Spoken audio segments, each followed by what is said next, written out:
আসসালামু আলাইকুম প্রিয় দর্শক। বিমান বাহিনীর পাসিং আউট প্যারেডে chief of air staff air chief marshal Sheikh Abdul Hannan স্পষ্ট বলেন, বাংলাদেশ বিমান বাহিনীর নিজস্ব বিমান তৈরির কাজ अस्सलामु अलैकुम वीवर, बहुत ही ज्यादा इम्पोर्टेंट वीडियो होने वाली है बांग्लादेश की एयरफोर्स के रिलेटेड। क्या बांग्लादेश जो है वो फाइटर जेट को मेड कर सकता है, खुद के फाइटर जेट को बांग्लादेश कभी मेड कर सकता है।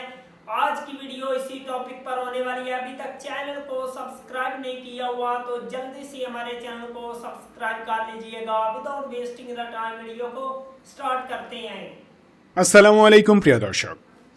বিমান বাহিনীর পাসিং আউট প্যারেডে chief of air staff air chief marshal Sheikh Abdul Hannan স্পষ্ট বলেন, বাংলাদেশ বিমান বাহিনীর নিজস্ব বিমান তৈরির কাজ সফলভাবে সম্পন্ন হয়েছে।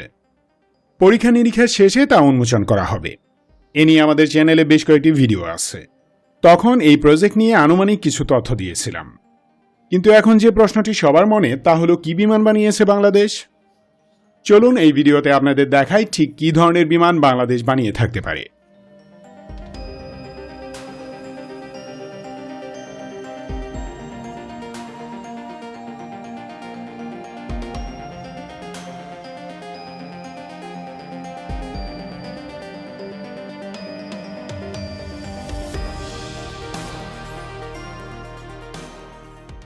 সামরিক শিল্পে বিদেশ নির্ভরতা কমানোর জন্য ফোর্সেস গোল 2030-র অধীনে বিশেষ কিছু প্ল্যান করা হয়।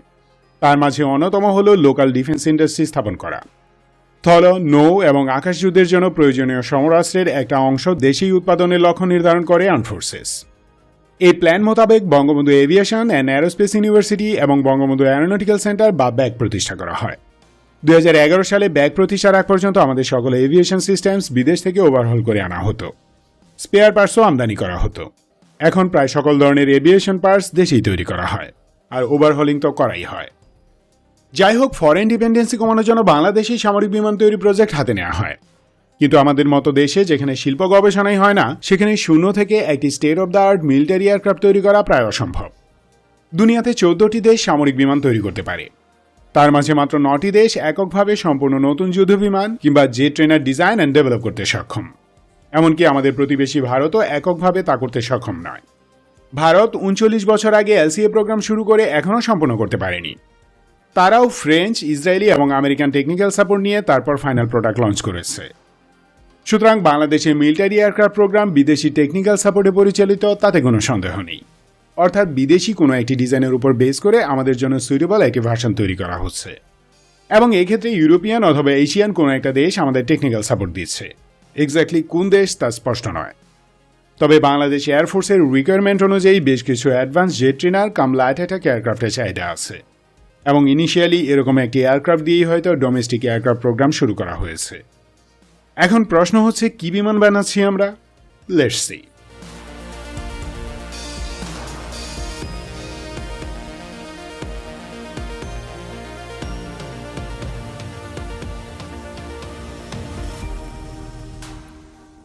কি ধরনের বিমান আমরা বানাচ্ছি সেটা বলার আগে একটু ব্যাকগ্রাউন্ড বলে নিতে হবে। যেহেতু আমাদের প্রতিবেশী ভারত ও মিয়ানমার এখনও 5th জেনারেশন ফাইটার জেট সার্ভিসে আনেনি, সেহেতু আমাদের এয়ার ব্যাটল 4+ জেনারেশনে সীমাবদ্ধ। তবে আমাদের ইমিনেন্ট থ্রেট মিয়ানমার। দেশটিতে চূড়ান্ত বিদ্রোহ চলছে। তারা আমাদের এয়ার স্পেস ভায়োলেশন করেছে অন্তত 20 বার।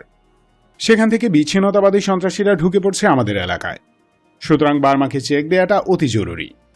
বার্মিজ এয়ারফোর্সকে কাউন্টার দেওয়ার জন্য বাংলাদেশে পর্যাপ্ত 4 and 4+ জেনারেশন ফাইটার জেট দরকার। আর ভারতের বিরুদ্ধে ডেটারেন্স পাওয়ার হিসেবে 4+ জেনারেশনের deep strike and air supremacy fighter jet কিনতে হবে। সে নিয়ে আলাদা ভিডিও দরকার, তাই এখানে ডিটেলস বলছি না। ওদিকে পার্বত্য চট্টগ্রামে উপজাতি সন্ত্রাসী দমনের জন্য দরকার low cost ground attack aircraft. এই জন্য ট্রেনার কাম লাইট অ্যাটাক জেটের তুলনা কেবল medium altitude arm drone. By the way, পর্যাপ্ত সংখ্যক পাইলট ট্রেনিং এবং রেডিলি অ্যাভেলেবল অ্যাটাক সলিউশনের জন্য অ্যাডভান্স জেট ট্রেনার খুবই কার্যকর বিমান। এই কাজের জন্য বাংলাদেশের আছে 14টি KW এবং 13টি রাশিয়ান Yak-130। আরও দরকার আছে। এই বিমানগুলো একাধারে পাইলট ট্রেনিং এবং গ্রাউন্ড অ্যাটাক মিশনে মোতায়েন করা যায়। Yak-130 3 টন অস্ত্র বহনে সক্ষম। KW'র পেলোড ক্যাপাসিটি 1 টন।